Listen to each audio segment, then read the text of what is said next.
మా master bedroom చూద్దాం రండి. ఇది వచ్చేసరికి డ్రెస్సింగ్ యూనిట్ అండి. సో లోపల ఇలా మిర్రర్ వస్తుంది.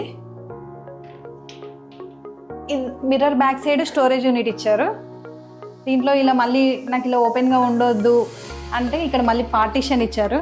ఇది ఒకటి నచ్చింది. నెక్స్ట్ ఇక్కడ స్టోరేజ్ యూనిట్కి ఇలా టూ డ్రాస్ ఇచ్చారు. నెక్స్ట్ వచ్చేసరికి బెడ్ కూడా తనే ఇంటీరియర్ తనే చేశారు.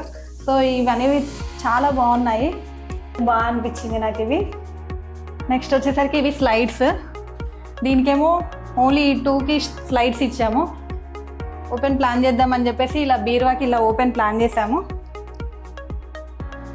మళ్ళీ ఇక్కడ ఇదంతా ప్లేన్ అవుతుంది కదా అని చెప్పేసి ఇలా గోల్డెన్ లైన్స్ పెట్టారు.